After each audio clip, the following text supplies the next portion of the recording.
Hi, my name is Ace. That's my nickname. I'm 13, and this happened last school year when I was in 7th grade. It started as a normal day. I hated school. Honestly, I still do, but that day wasn't as bad as usual. Everything felt pretty normal until the end of third period. Third period was actually one of my favorites. I liked the teacher, and I liked the subject, so it was one of the only classes I didn't dread. But right at the end of class, something happened. I had one of my blackout spells. That's what me and my mom call them. It's when my whole body goes numb, my vision goes completely black, and it feels like I'm stuck in a dream. No one really knows what causes them. But this time was different. Right after the spell ended, I got an intense feeling of deja vu. It had never happened to me like that before, especially not after one of my spells. It felt weird, almost important, like something was off, but I couldn't explain it. I decided to go up to the office. The moment I walked in, I froze. There were at least 10 police officers inside. That was not normal at all. Every school in our county usually only has one resource officer, so seeing that many cops in one place instantly felt wrong. The principal looked at me and asked, "Do you need anything?" I just shook my head. I didn't even know what to say. I was confused, a little scared, and still trying to process everything. He said, "Okay, I'm dealing with a situation right now, so you need to go back to class." I nodded and walked out. When I got to fourth period, which is health or physical education, I thought it was going to be a gym day, but it wasn't. My teacher told me, "You need your computer. Go to your locker real quick and come back." So I said, "Okay," and headed out. Class had already started, so the hallways were empty, except for me and one other girl. She was at a different set of lockers, and I was at mine. Between us was a hallway with classrooms, including my third period room, and right next to it, my fifth period. While I was there, I noticed a random lollipop on the ground. I picked it up, looked around, and slipped it into my pocket. Then I started putting in my locker combination. That's when the intercom came on. "We're going into lockdown. This is not a drill. I repeat, this is not a drill." I froze. Hearing the words "this is not a drill" had always been one of my biggest fears. I watch a lot of cop shows, and I've seen videos about school situations and what to do in them. I always told myself I wanted to be the person who helps others get to safety because I felt like no one else would know what to do. But in that moment, I was just a scared kid in the hallway. Me and the other girl didn't even say anything, we just ran. We ran into the hallway with my third and fifth period classrooms. I followed her to a door. It happened to be my fifth period teacher from sixth grade, but she wasn't opening it. Then I heard someone whisper yell my name. "Ace." It was my third period teacher. We both ran straight into her classroom. She quickly told us to sit down with the rest of the class. I sat next to my friend at the time, and suddenly I just started crying. I don't even know why. Everything just hit me at once. The blackout, the deja vu, the cops, the announcement, all of it. My friend asked me what was wrong, but I just shook my head. I couldn't explain it. I just kept crying. The intercom came back on. All clear. Students returned to class. Teachers continued teaching. Just like that, it was over. The other girl got up and left to go back to her class. I stayed sitting there, still shaken. My teacher came over and said softly, "You're okay." I nodded and whispered, "Thank you." She hugged me. Then she asked, "Are you going back to fourth period?" I shook my head no. She said, "Okay, I'll text your teacher and let them know you're staying here." I nodded again, and we went back into the classroom. "Who's your fifth period teacher, honey?" she asked. "Gym teacher," I said, kind of stuttering. She nodded and had me sit in the back. "Do you want something to help distract you? Maybe blocks or something?" I nodded, and she brought me some blocks to mess with while she contacted my teacher and continued class. I sat there, trying to calm down, while my friend whispered to me. He said he heard the lockdown happen because someone reported gunshots up the road and the school was checking. I didn't fully believe it, but I just nodded. Later that day after school, I checked Facebook. That's when I found out what really happened. Apparently, a kid in class had been yelling that another student had a gun. So the school went into lockdown and searched, but they didn't find anything, thankfully. But even now, I still think about that day. The blackout, the deja vu, the timing of everything. It felt like more than just a coincidence. Sometimes I feel like something, maybe my instincts, maybe something deeper, was trying to warn me. I'm very happy I'm not in school anymore. I graduated a few years ago, but more and more every day I hear about incidents at school. On the news, on the internet, on text from my friends send me all sorts of horror stories. But the stories online are the ones I'm always finding myself glancing through. I've seen stories online of people relating how their school went into lockdown, and the story ends up being about some hobo who had been living under the school, or some crazy person from down the street who finally snapped one day. I don't know if they're true, but all I know is our school went into lockdown once, and I don't know if even the people at my school know the whole story as to what happened. I don't even know if I understand it myself. It still seems like some sort of fever dream, something that didn't happen, couldn't happen. It was the middle of third period math. I had just finished a big test, which I had found out later I had made a bunch of mistakes and ended up getting a D, but that's not really important to the story. I used the hall pass to go to the bathroom. Unfortunately, the school bathrooms were all located at the stairwells, and of course, the bathrooms on the first floor, where I was, were closed for repairs. I had to go up to the second floor, but before I got there, the bell rang. The bell never rang during class, but as it did, an announcement came over the PA. Students and faculty, we are entering lockdown. This is not a drill. Please, all students and faculty follow all school procedures. I froze. I could hear sirens approaching. I came out of the stairwell, but already the doors in the hallway were closing, and I could hear them locking. I was alone and out in the open. I could go into the bathroom now, but the doors had no locks on them since my freshman year after some juniors trapped a freshman in the bathroom and duct taped him inside a stall. They removed the ability to lock them all. If there was somebody wandering in the school, I'd have no chance if I went into there. I ran down the hall. I could see classrooms turning out their lights and covering the windows. I couldn't turn to them for help. All the instructions said to not answer the door. I had to find someplace safe nearby before something happened. I turned a corner and I saw my chance. The janitor's closet was open.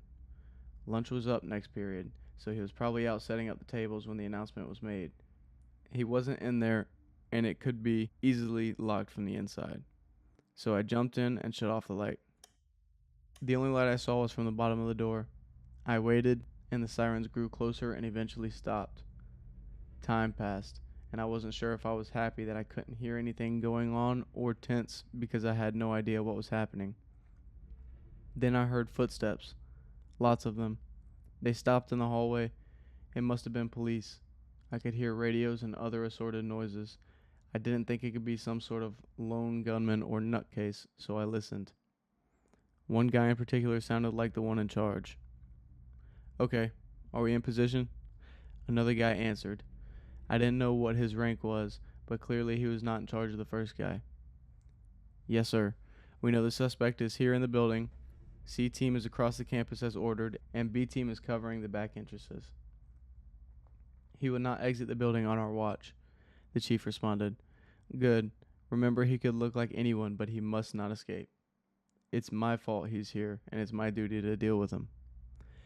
I couldn't hear much for a while. There was too much movement, too many people all talking to each other to make out anybody from where I sat. I just waited for a little while. Maybe it would all just be over soon, and I could leave the closet and go back to class. Then, that's when it all happened. The chief yelled out, Hold it. Put your hands in the air. The commotion outside stopped abruptly. A moment later, clothes rustled loudly as what sounded like a large number of guns were drawn. Lay down on the ground. Leave your hands where we can see them. It stayed quiet, except for a few of the guns cocking. I said down on the ground. Don't you dare try what I think you're going to. You're not at the institute anymore. I thought I would hear gunshots go off, back and forth, and eventually somebody saying suspect down. What I didn't expect was the scream. It was a normal scream. It wasn't somebody crying out in terror. It was like a wounded animal mixed with the sound of a bandsaw hitting concrete. I've never heard anything like it before, and I hope I never hear it again. Then the guns began to fire, the horrible scream happened again, and then the other screams, and then the sounds of tearing. I saw the shadows under the door as people moved and fell over and heard the telltale splatter of gore as it soaked the floor. There was another gunshot, and I nearly yelled out myself when a bullet punched through the part of the door. It wasn't very big, but I put my eye up against it and I could see a group of people being attacked by somebody.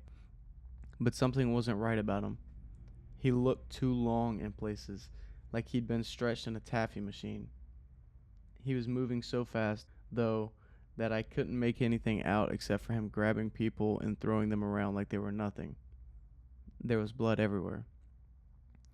More gunshots. The scream happened again and again.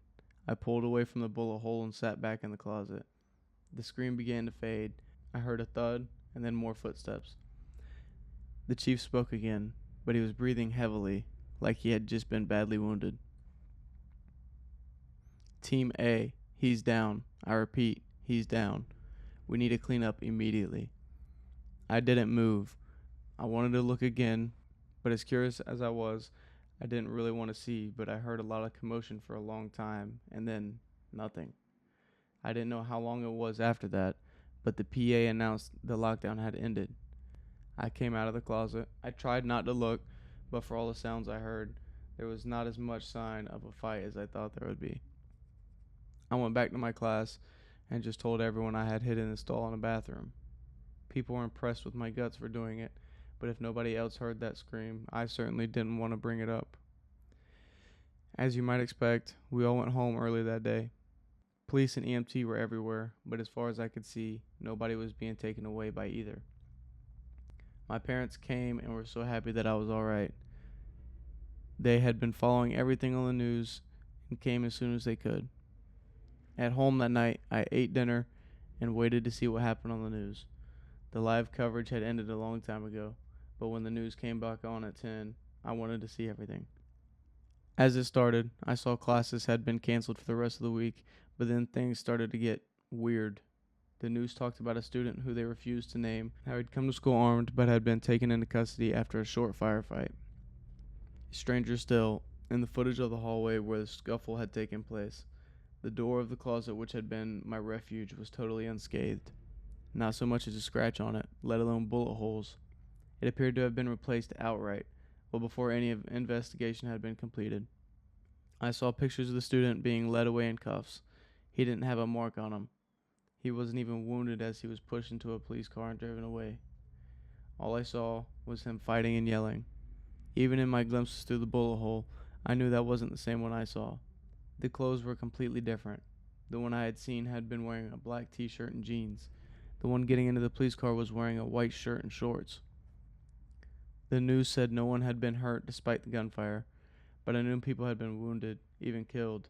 I heard them screaming in agony as something vicious had attacked them. And then there was what that chief guy said, talking about how something being his fault, the institution, that he could look like anyone. I don't know what happened that day for certain. I didn't see enough. I didn't hear enough to get the full story. But this is what I can tell you. I know there was no shooter at our school. I know that someone was arrested that day. Someone who I didn't know, who I had never heard of ever again. That's right, a shooter. Who never made another day's worth of news. Just disappeared. When was the last time that ever happened? I know that chief guy and his squads were not cops. I don't know who they were, but I know cops don't clean up a crime scene like that. And no human being has ever screamed like that, ever. But whatever it was that I heard attacking those people, all I know is it came into the hallway where I was. I was alone, and if it hadn't been for that janitor's closet, I wouldn't have been safe. It could have looked like anyone. Something tells me that squad wouldn't have helped me either. It could have looked like anyone. What was it? How long had it been in our school? Had I ever been alone with it and never knew what it was? Who were those people who had come for it? Where had it come from? And good God, is it really dead? Just something real quick before we get into story 3. If y'all ever want to submit any kind of disturbing, paranormal, scary, horror, creepy story, doesn't matter what kind of category, doesn't matter what it's about, just send it to my Discord. My Discord's gonna be at the top of the description below, and we're headed into the third story.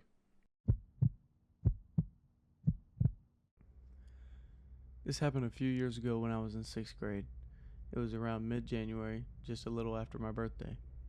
It was a normal day, and like always, most of us were outside for lunch recess.